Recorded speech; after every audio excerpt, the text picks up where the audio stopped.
The fire hose of news from America can feel like a lot these days. If you're trying to figure out what to make of it all, we got you. I'm Katie Simpson. And I'm Paul Hunter. We're correspondents here in Washington, working just around the corner from where much of the action is taking place. 2 blocks from the White House. And that's the name of our new podcast. For top-notch analysis of U.S. politics from a Canadian perspective, find 2 blocks from the White House every Wednesday wherever you get your podcasts. Including YouTube.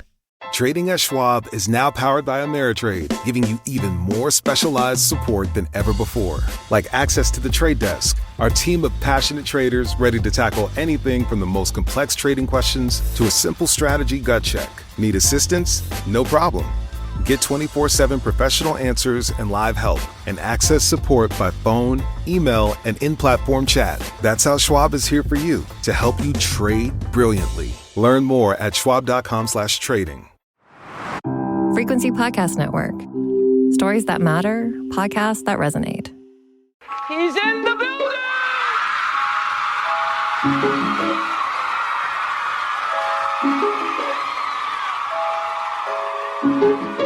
Drink the moment. Drink it. I said empty your mind. Coquettish and coy. Ow. Ow. What? And there's people that are dying. The wickedly talented. More than great. It was historic. Crack is world. Oh, good for you. I have to apologize. One of the hottest. Welcome back to The Reheat, a podcast that re-examines the wildest celebrity news and scandals of yesteryear and asks, how would we react to the same events if they transpired today? I'm Sarah Sahagian. And I'm Steph Hassan, and this week is another hot off the press. You know how that goes. So let's start by going through some recent quick little headlines. First up is my favorite because I love me some Hilary Duff. She made her triumphant return to the stage after a very long 18-year absence. Nothing says winning the feud with Ashley Tisdale like dusting off your Disney Channel era moves in front of a sold-out crowd. Sarah, may I say that I tried to get tickets to this concert in Toronto, and tickets sold out so fast I had no chance. But I don't know that I'm so sad about it because I did see some of the dance moves in her first televised appearance this week on TikTok. Not great. Like, when we say Disney Channel, we really mean Disney Channel. Did you catch a glimpse of them?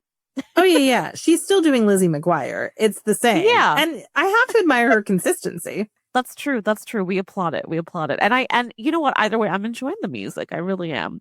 Okay, next up, HBO's Industry is finally back on our screens. And dare I say it, Kit Harington has never been better. And speaking of hunks, because we got a lot of hunks happening right now, heated rivalries. Hudson Williams wowed fans at Milan Fashion Week when he walked T-Squared's show. It's kind of incredible. Like, he's been running Italy. I don't know what's happening for these boys. Connor's story, too, just on fire. They've been doing about every interview you can do in the press. They're at the runways. They're at every show. They're talking to everybody. They're on every Instagram that I've seen. I don't know anybody who's not watching and obsessed. Sarah, are you on top of heated rivalry? I have seen heated rivalry. I mean, I'm not on top. They're on top. Literally, if you watch the show. Very much well, so. One of them is. But if you watch the show, yes, I have seen it. I enjoyed it. I think it's frothy fun, and I'm happy for these boys. What about you? Oh, same. I loved it. I thought it was so much fun. Mind you, listen, it's not a masterpiece. It's not like the dialogue is killing it, or we're talking incredible cinematography, right? Like, the hockey rink feels like it's a green screen half the time. Well, it's low budget. It was not exactly the greatest. It was basically a micro budget show. Like, they had almost no money. So it actually, and it is remarkable what they were able to do with that budget. But I agree with you. The production values are lacking, and maybe season 2 will get a glow up, but that might ruin the charm. So maybe it shouldn't. That's true. I am so curious for what season 2 is going to be like, because I think the pressure is very much on. It's so exhilarating to watch a very Canadian show that was clearly meant to be a very small little thing become a massive, massive global hit. And I almost feel like This is a wild statement, but could this be the pop cultural turn we've been needing to remind us what joy feels like? I don't know. I think just this is how powerful the chemistry of two lead actors can be. That's what I think this is, Sarah. Like these two are really hot together, I think. And I think that's what's got everybody kind of losing their minds a little bit. That's my theory. I haven't seen this type of monoculture, and I'm not exaggerating, since White Lotus. Like, I feel like this is the last time everyone was talking about a show collectively. Exactly. And we've talked about that a lot. And that's exactly what I've been thinking of, Sarah. I could hear you say the word in my head. Like, I feel like this is the first time in ages and it's really sweet and wholesome. I love it. And again, I love good chemistry and I love a good romance. And that's what this is. Okay. One more quick news headline because Sarah and I are really thankful for this one.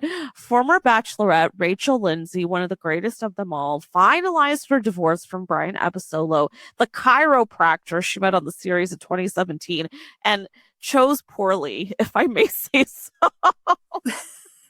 I mean, I understand. I actually recapped the season for She Does the City, and I loved doing that. It was one of the best recapping experiences I've ever had. And at the time, I think I defended it by saying, like, listen, Peter, who she clearly was more into and was more handsome. I don't think he had any other qualities to recommend him. Like, he was not particularly impressive, but he was very handsome. And I remember saying, because he wasn't ready to commit. He was just sort of like, let's just date. And I was incensed by this because I sort of thought, why are you on The Bachelorette, a show where the premise is you get engaged if you're not ready to get married? And so she chose Brian because she wanted somebody who would commit to her. And that didn't work out. But I still think it probably worked out for longer than her relationship with Peter would have worked out. So it's just, this is just not a good way to meet people, I think, is the issue. I think she probably, had she just gone on Tinder, would have found someone who was a better match for her, but she didn't. And I still have to say the real winner of all of this is her dad, who at least at the time was a federal judge, maybe still is, and refused to be on the show because he was like, I have more dignity than that. You're not going to debase me like this. I'm not going to be on The Bachelorette. Sarah, thank you for reminding me of that because it was so delicious. Like, God, I mean, we could do a whole revisit episode on that season of The Bachelorette because it was such a good time. That's also what happens when you get a person of color on one of these shows. They will call it like it is, but this is bullshit. I'm not doing it. And that's one of the reasons I think with Rachel, where I was like, why, girl? Really?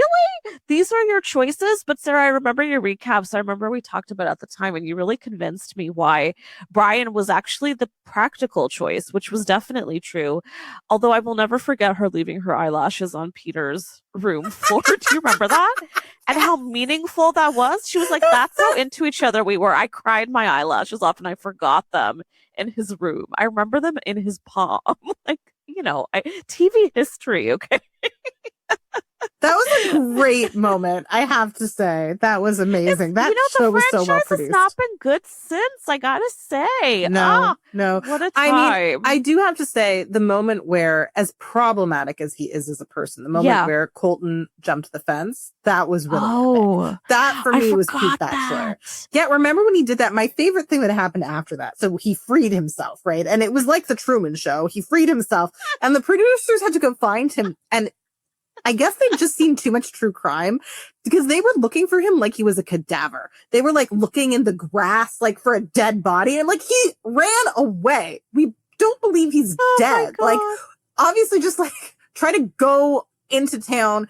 And then Chris Harrison, also a jerk, not a good guy, but he was really funny when they found him. They finally found like this professional athlete who'd run away, and they like went to get him, and Chris Harrison like was pleading with him, and he's like, come back. And then Colton agreed, and he just said, okay, well, we're not walking back. And I was like, that's so relatable. Like, get in the car now. We're not athletes. Hilarious.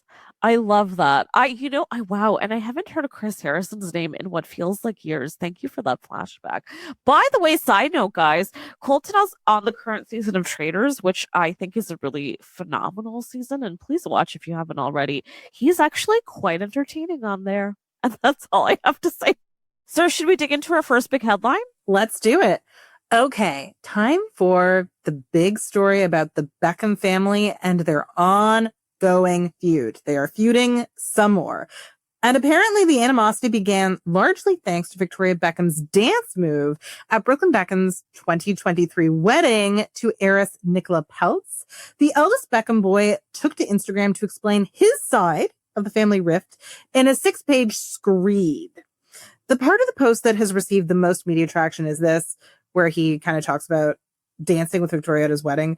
In front of 500 wedding guests, Mark Antony called me to the stage, where in the schedule was planned to be my romantic dance with my wife, but instead, my mom was waiting to dance with me instead. She danced very inappropriately on me in front of everyone. I've never felt more uncomfortable or more humiliated in my life. And if that's the most humiliated you've ever been, I just have to say, your parents gave you a great childhood. I've been so much more humiliated than that.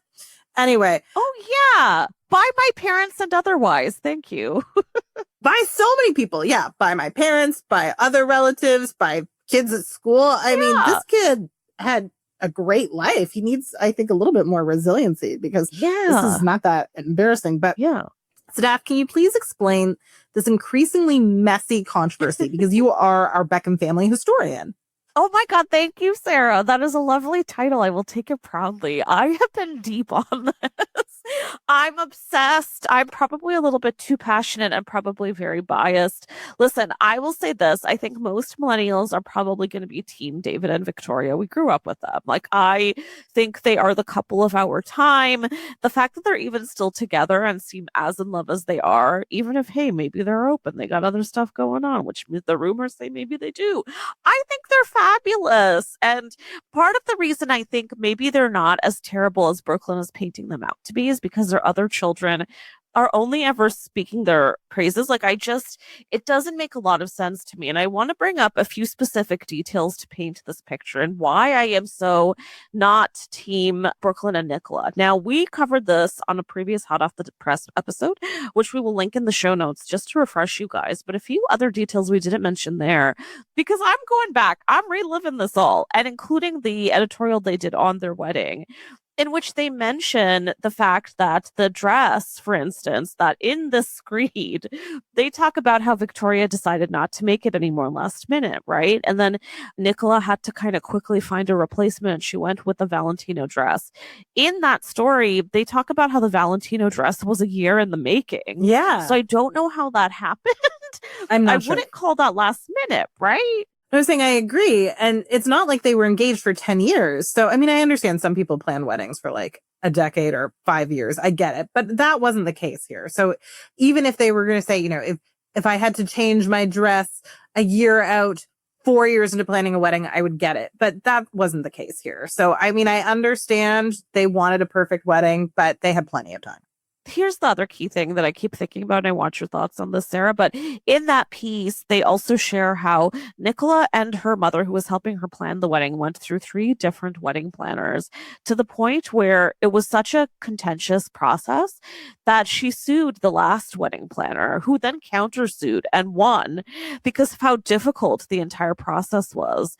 And I think that says everything I need to know. What do you think, Sarah?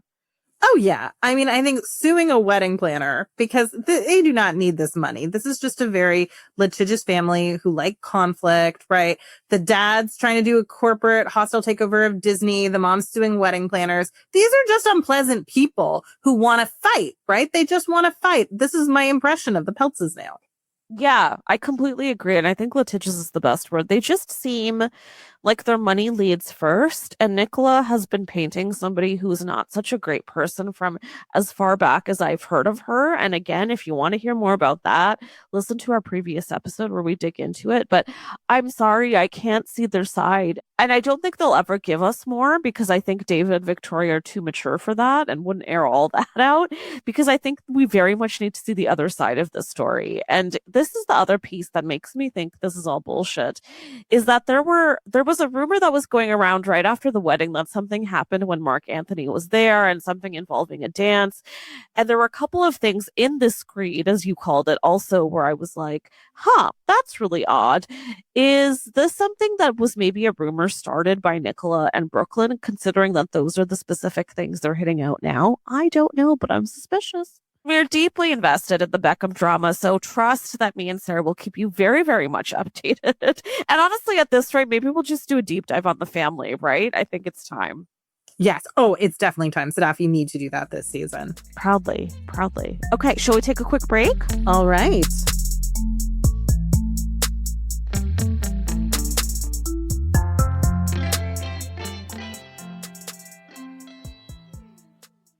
You know, this is one of those topics that no one really wants to think about, but if you're a parent, a homeowner, married, or helping take care of aging parents, it's something that honestly deserves a little attention. I'm talking about estate planning. And before you tune out thinking it's complicated or expensive, that's actually why I want to mention Trust and Will. Trust and Will makes estate planning feel way less intimidating than it sounds. They offer modern, attorney-designed wills and trusts that you can create online. And the process is surprisingly straightforward. In fact, you can create a will in as little as 30 minutes. That includes things like guardianship for your kids or pets, how your assets are distributed, and even healthcare directives. Don't wait until it's too late. Protect your loved ones with Trust and Will, the most trusted name in online estate planning. Go to trustandwill.com/future to get 20% off. That's trustandwill.com/future for 20% off. Trustandwill.com/FUTURE.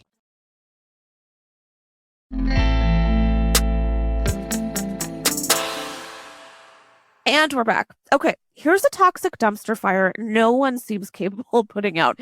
The internet is once again ablaze with fat-shaming comments about Keely Shea Smith, journalist, documentary filmmaker, like woman in her own right, and longtime wife of the Pierce Brosnan.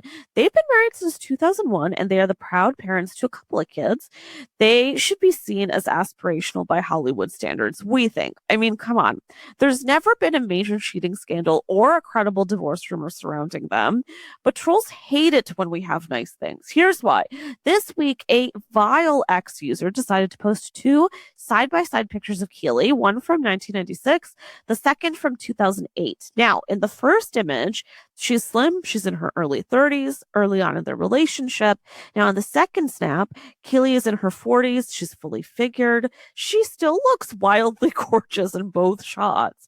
But this troll named Steve, shocker, decided the comparison, writing, quote, "Dear men, this is your daily reminder to avoid marriage." God, nasty. And also, by the way, went very quickly viral on the cesspool that has become Twitter. Now, of course, many social media users did come to Keely's defense, but this most recent controversial moment begs the question, why does this couple continuously baffle people? Why does everyone expect Pierce to leave his wife just because she has a different body type and more wrinkles than when they met? Because frankly, he's always singing her praises. He loves this woman. They've been together for a very long time. And in the era of Ozempic, do we think this fat shaming of public people who dare not be skinny is just going to get worse? Sarah, what say you? Yeah, and that's the thing. I think that this man, this Steve, might have been particularly emboldened because now we do have this idea that if you are somebody who's not skinny, that you can just take Ozempic, especially if you can afford it. And this is a woman who could afford it. She has lots of medications she could take, but she's happy with herself. She looks healthy and happy, and she doesn't care that this random dude doesn't like her, right? You know, she likes herself. Her husband loves her. She's fine with it. And I think that for some reason, misogyny, well, not for some reason, we know why, misogyny now is emboldening men to become even more entitled in the era of GLP-1, that women should just be doing everything that they can to appeal to the male gaze. And here's this defiant woman who's just like, no, I can afford Wegovy, don't want it. And her husband still loves her. Everyone's mad about it. Everyone's mad that this is a man who, I think the Steve guy thinks that Pierce Brosnan, who is aging incredibly well by traditional aging standards, still loves his wife. And this random dude who could never, ever get a woman as hot as Keely is offended on his behalf. It's ridiculous. It's so ridiculous. Thank you, Sarah. Maybe that's part of the issue. Maybe he's just mad. He's just jealous. And might I add, thank you for bringing up the Ozempic era of it all, because I'm so tired of hearing about how if a woman does lose weight, if she does lose and look different. That's the first accusation, right? That this person is clearly on something. And then if they don't choose to do that, you're criticized anyway. Like it's a lose-lose. And I think it's perpetually unfair. One thing I'm glad about is that these two are very much not online. God bless. Because I can't imagine this would wreak havoc on my brain.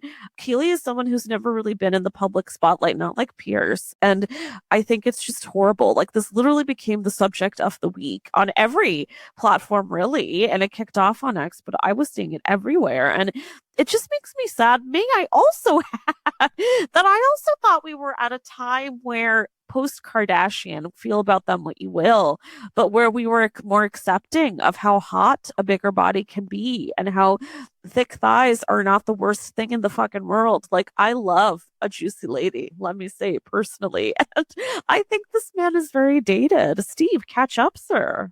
Well, catch up, but also, okay, the interesting thing is we see women all the time who age incredibly well by Hollywood standards, who are married to men who age like normal people. Yeah. No one would ever suggest that she should leave him, right? No one would ever suggest such a woman should abandon her husband, right? So it's a double standard. And I think Keely looks gorgeous, but she does also look like she's aging normally. And Pierce has a very different job than she has. It is literally his job to be in Hollywood. Hollywood has ridiculously punishing standards. Julianne Moore has talked really articulately about this, about how it's really hard for her to be that thin. And when she retires, she's going to gain a bunch of weight, right? Like her body is not naturally as skinny as it has to be to get cast in parts, right? She's talked about that. Pierce Brosnan might be suffering to look this way. Right? That doesn't mean he wants his wife to suffer or anyone else in his orbit to force themselves to live up to Hollywood standards. And if he's not suffering, then he's just genetically looks like that. And again, I just don't understand why Steve is upset with him for finding his wife beautiful, even though his wife is aging normally. Isn't that just what we're supposed to do? Isn't that what in sickness and in health and forever and ever means? When you get married, it's like, yeah, I expect that we will both change and I'll still love you. Yes, I completely agree. Thank you, Sarah. Come on now. This man was a former James Bond. He's got standards he has to live up to. Like, I think Pierce Brosnan is one of some few men, like, who really does have to stick to what he looks like. It's his calling card, like, in the kind of that Marvel way. So, yeah, and Keely does not have that, God forbid. And so I'm so with you. I feel like we should name this episode Fuck You, Steve. Really. No offense to all other Steves. I mean, kind of. But anyway. Kind of, a little bit. Yeah. Okay, should we take another quick break, Sarah? Yeah, we'll take another quick break.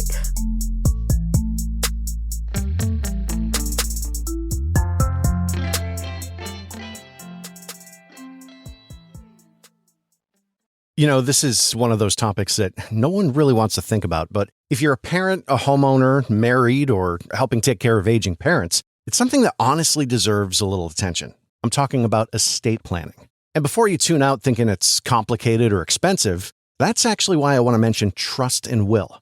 Trust and Will makes estate planning feel way less intimidating than it sounds. They offer modern, attorney-designed wills and trusts that you can create online. And the process is surprisingly straightforward. In fact, you can create a will in as little as 30 minutes. That includes things like guardianship for your kids or pets, how your assets are distributed, and even healthcare directives.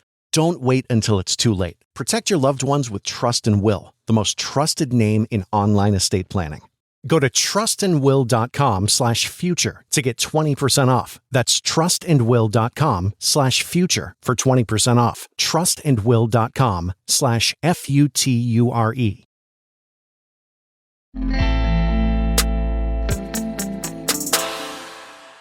And we're back. The saga continues to unfold between Justin Baldoni and Blake Lively. Bear with me, because I know a lot of you are tired of this, but this is quite a big development. So her lawsuit against him, which alleges sexual harassment and retaliation, will go to court on May 18th this year, so a few months to go. Now, while his $400 million lawsuit against her was thrown out, so that's something to keep in mind. 400 million. My God, this man. I know. Okay. Now, more and more celebrity texts are being leaked during discovery. Actually, quite a lot of things have been leaked during discovery, and I'm sure we'll get more. This week, though, that includes some texts between Blake and her very good friend, Taylor Swift, or at least was a very good friend at the time. Now, they're pretty juicy, right? Yep. I think it's actually Yep. quite fascinating. People have been dissecting them endlessly. We'll link to the Discovery Files so you can take a look. You might have some fun reading them, although it does feel quite invasive, I have to say. But let's take a look at some. So in one of them, Blake writes, I have no reason to ask, but I don't know. I've been feeling like I should. Is everything okay? I felt like a bad friend lately because I was such a sad sack who only talked about my own shit for months. You were generous to not only be the key person there for me during all of it, but also to let me off the hook for being so in it. Now, context, she's obviously talking about it, talking to Taylor and venting about this whole terrible legal situation she's going through with Justin. And Taylor responds, not wrong, but it's also not a big deal. I feel really bad saying anything about this because your texts have been so nice in their intent, but your last few, it's felt like I was reading a mass corporate email sent to 200 employees. I have to say this text almost made me a fan of Taylor. I was like, I love that. Blake later explained her texts had become super corporate and not fun or funny because she became, quote, digitally paranoid. And you know what?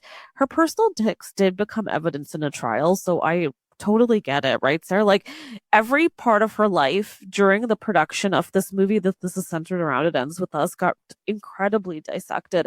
I know that a lot of people have turned on Blake, although I think that's a lot of Justin Baldoni's doing. She say what you will about her. I don't really care if she's terrible or not, but I think it's terrible what happened to her. And if I was in her shoes, I think I would probably be a shut-in for like a good year.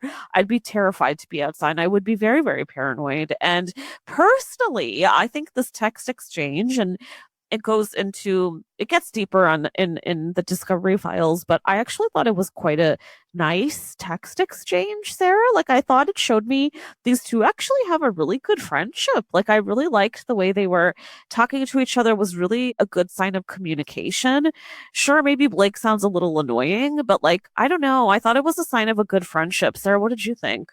So, I mean, I think Blake sounds annoying and probably would have been annoying in the moment, but hindsight proved her absolutely correct, right? You know, she's digitally paranoid because the man then turned around and sued her for $400 million. Okay. So he did try to ruin her reputation. Everything she feared would happen came to pass. And it's funny, in her responses, Taylor's kind of downplaying it like, I've been where you are. And Taylor has definitely been through things. Taylor's been through lawsuits. She's been through a lot. She's never been through something like this, where Blake was on the verge of pretty much ruining everything. Like not ruining everything, having everything ruined for her. And Taylor will always have a certain amount of control over her career that just Blake doesn't have, right? Because I'm sorry, if you're not super talented, which Blake isn't, there is an expiration date for actresses in Hollywood, okay? Like she is not gonna get the Meryl Streep roles. Like she is not a great actor. She has to make sure she can work while she can. And she needs her reputation if she wants to do a lifestyle brand, which we know she wants to do. And if he destroys that, Justin Baldoni destroys that, then she can't go into lifestyle after she's no longer able to headline a movie. And so I do understand the anxiety that this woman was experiencing. She was on the verge of just kind of having her career obliterated. She can't, unlike Taylor, who could always just go perform in Vegas if she wanted to. You can't go be an actress in Vegas, right? Like you can't go do that. There's no acting equivalent, right? I mean, I guess maybe like Hallmark movies, but even then, it's not like Lively's going to do that. So I understand why she was so paranoid. She'd also, I mean, just added her fourth baby, trying to be a working mom with 4 kids. She's going through a lot. And to her credit, despite the fact that she's working with this man who she suspects is trying to ruin her, and it turned out was trying to ruin her, she did have the perspective to apologize to her friends and say, I'm sorry that I've been kind of preoccupied with this for a while, right? And I admire that about her because actually she was completely right. She wasn't paranoid at all. Yeah, God, thank you, sir. That's a good recap because may I say, not to make this about me, guys, but I feel justified. I feel vindicated because I knew that this is what was going on. I think if you are someone who's a little too online, a little too pop culture savvy, and Sarah, you're with me in this, but we've been following this for a while. We knew that Justin Baldoni was like a kind of a bullshit feminist, which he loved to claim that he is, right? Knew that he was sketchy, knew that he was sleazy, and even if Blake is an annoying person, whatever, that doesn't mean that she deserves to be treated this way at all. And I think it's kind of miraculous the way that he has legitimately destroyed her reputation. I think she's going to be a very difficult hire. And it's horrific timing because that movie, It Ends With Us, was a massive blockbuster success. And she could have had a sequel too. And I think it just destroyed this incredible moment in her career where she could have gone up. And instead, I don't know how we're going to see her the next time. Like, I don't even know that she's still friends with Taylor, which is also really fascinating. Like, what the hell happened there? And like you said, Taylor is she's made of steel, right? Like, she is probably the one woman in Hollywood who is you cannot touch her, right? And a lot of that is because she has so much money and so many lawyers behind her. Blake does not have that, like you said. And I don't know, I'm just feeling a lot for her. I'm devastated by all this, and I want to never hear from Justin Baldoni again. And let me add a little bit more of why. So he accused Blake of weaponizing famous friends like Taylor, like Matt Damon against him, getting them to side with her edits, for example, of the It Ends With Us script. Now, I also want to throw Jenny Slate in there. So she played Justin's sister in the movie. She's gone on record explaining that he also made inappropriate remarks to her during filming. She referred to him as a, quote, false ally. This is also stuff that's come out in the Discovery, and it came out this week. She really trashes him good. Like, mind you, politely. But, like, I immediately felt such vindication for myself and for Blake. I was like, yeah, he's a bullshit artist. Like, that's who he's been from the very beginning. And by the way, we had hints of this because when this press tour started, she, along with Colleen Hoover, the writer of It Ends With Us, and quite a few other people involved, unfollowed Justin on Instagram, which is the most ridiculous sign of anything, but it is a sign of something. And now we know why. He was probably a terror to quite a lot of people on set. So I do feel like Blake has kind of won this, right? I'm just curious to know what the hell happened between her and Taylor, Sarah. I don't know what happened with that. And maybe maybe she actually did do something in person to Taylor that justified a rift in the friendship. Like, I don't know. We're not there. I'm sure their whole relationship doesn't take place over text. I'm sure someone hops on the phone or they have a Zoom call or they see each other, right? So who knows what happened? I really don't know. Yeah. But based on these texts, I actually felt that Taylor was being pretty smug.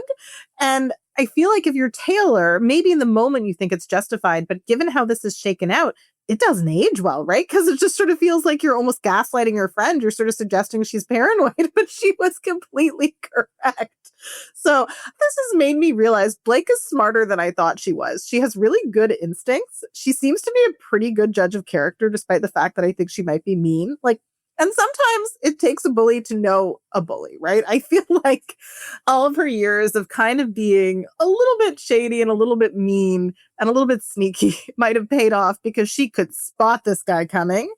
And I'm not trying to create a false equivalency between her being sort of like a bit of a brat to the other kids on Gossip Girl and what Justin Baldoni did to her. There's no equivalency, right? I mean, I think Blake Lively seems like was a little bit of a mean girl in her 20s. I don't think she sexually harassed anyone. And so it's not the same thing. I don't know. I feel like I hope Blake doesn't lose everything. Like if she loses one of her best friends and her credibility and her career, I hope it doesn't happen. But here's the thing. You and I know she's in the right. A lot of people wanted half a reason to hate this woman. A lot of people are misogynists, or a lot of people just don't like her for whatever reason, because that's how they feel about certain celebrities. And so I'm with you. I don't know if her career will ever get back to where it was before, unless Anna Kendrick is like, hey, want to do a Simple Favor 3. Yes, Sarah, I totally agree. I think, God, I really hope people catch up to the truth. I knew this was going to happen. And I think the thing that bothers me about it is, as you said, there's just so much misogyny in it. Like the fact that people were just waiting to pounce on her and blame her for everything. And we're supporting Justin based on nothing. Like, I find it terrifying. And this woman has done nothing wrong. I don't even know that she is a bully. Like, we don't even, like, yeah, sure, maybe back in the Gossip Girl days, but even that's not really been confirmed, right? Like, it's all so much hearsay. It's probably a bit true, but I feel like she seems pretty harmless to me. And yeah, I agree. Taylor does seem a little bit smug at those texts. And I think Blake probably was experiencing something that literally nobody does, right? Like, I know. Who can relate to this? This is terrifying. I know. Therapy every day. Yeah, so we should call her and we should tell her we get it exactly. We are here for you. We're here for you. I also don't even think she's a terrible actor. I mean, is she great? No, but she's passable. And like, there's plenty of people who made careers on being passable. I thought she could have been one of Colleen Hoover's girls and find her lane.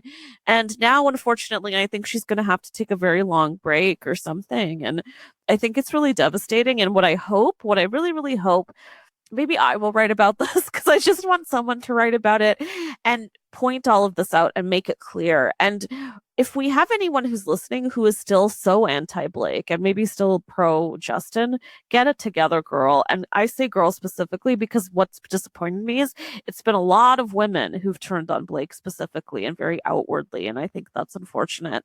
We're going to stay on this because the trial is ongoing, right? It's not until May.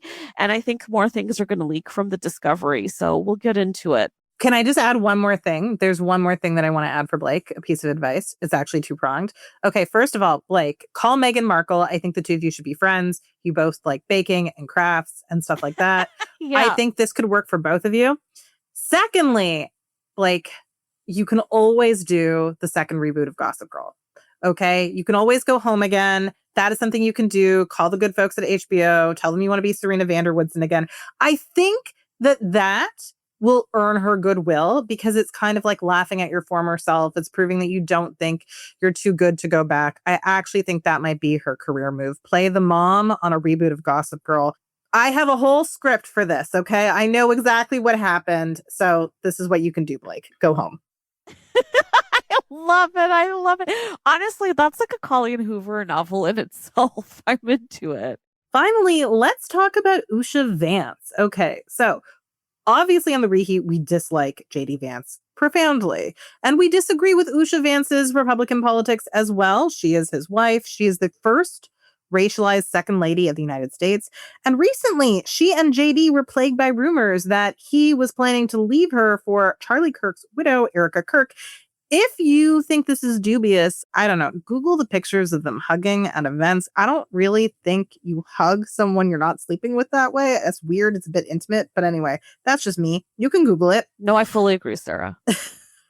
So, JD has also made some really icky comments about how he hopes his wife, who's Hindu, will one day find Jesus, basically. At a 2025 Turning Point USA event, Vance stated, "Do I hope that eventually she is somehow moved by what I was moved by in church? Yeah, honestly, I do wish that because I believe in the Christian gospel." Well, despite these red flags, they're still together and they're having a fourth baby.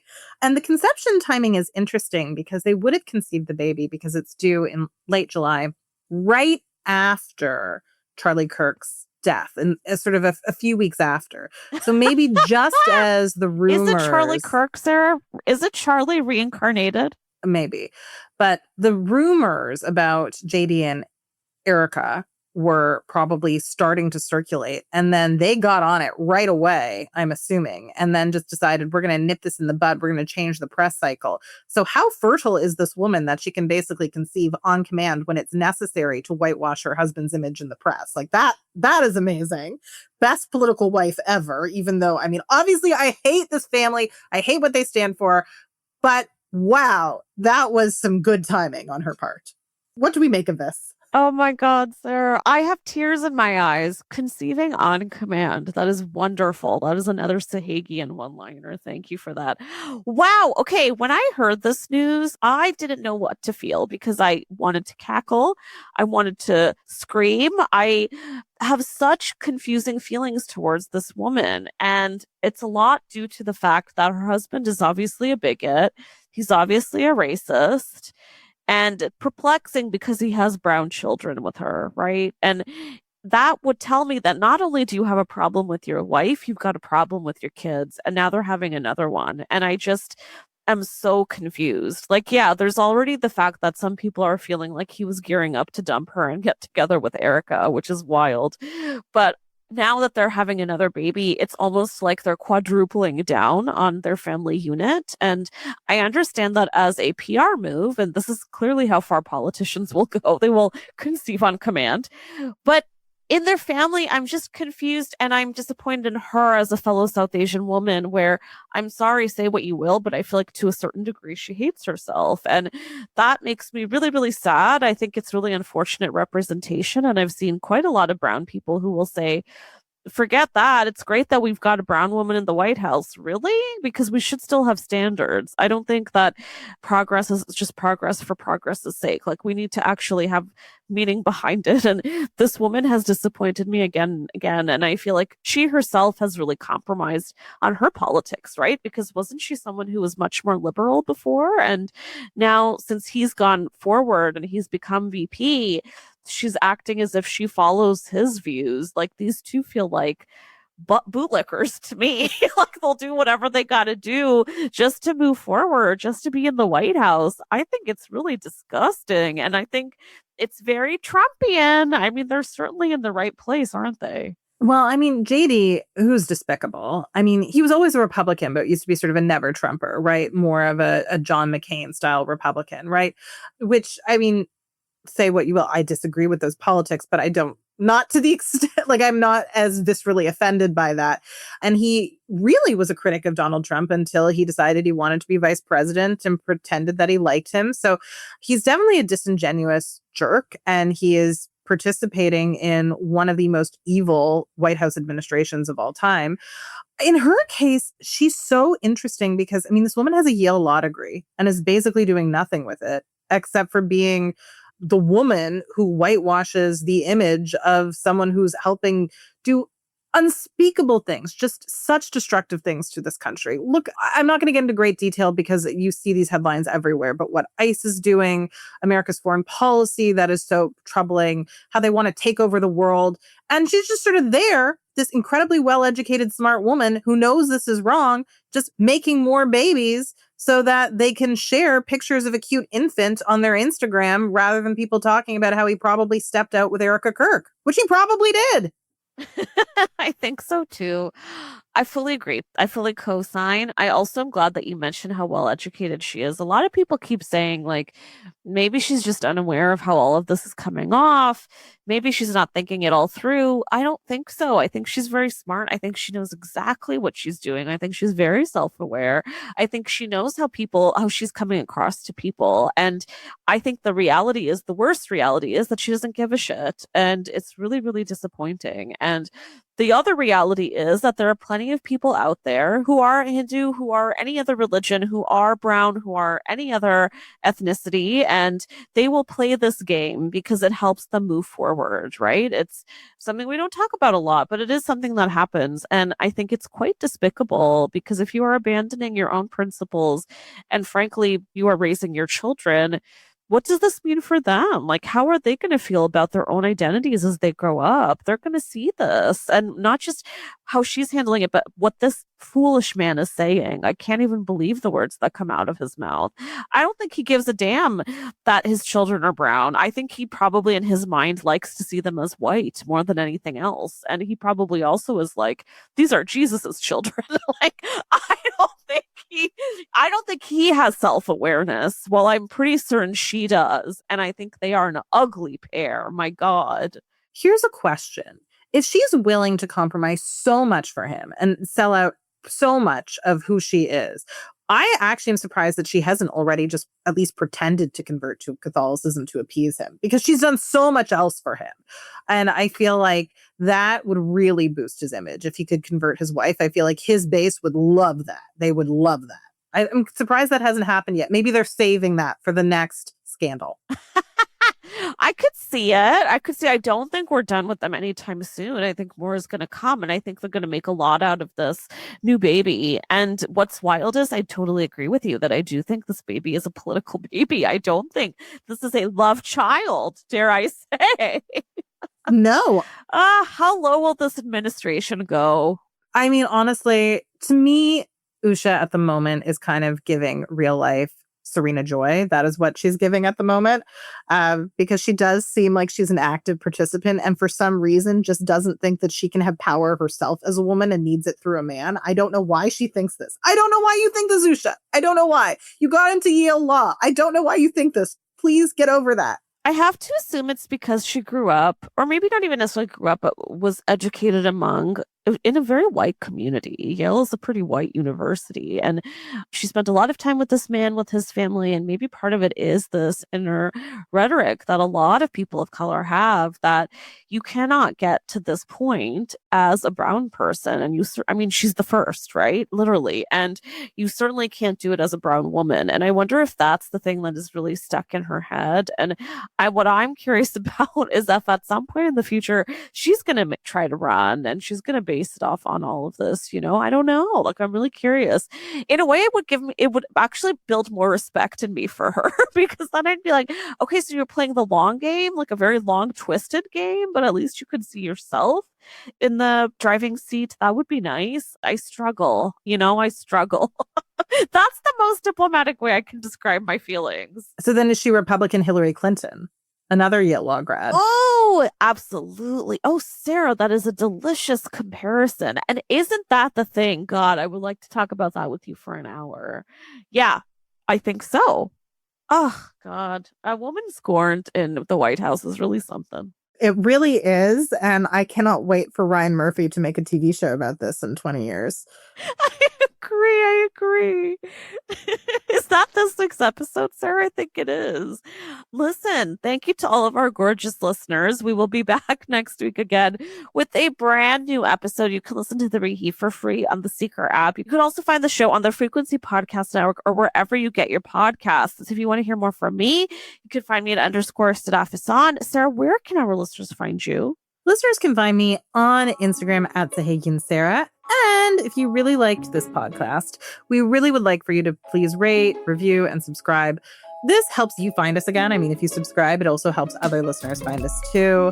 So please do that. And if you would like us to keep growing, which we hope you do, we would be honored if you would support us on Patreon at patreon.com/thereheat. We've got a lot of great stuff in store for you there. And it really does help us provide you with the best content possible every week on this podcast. So thanks for listening.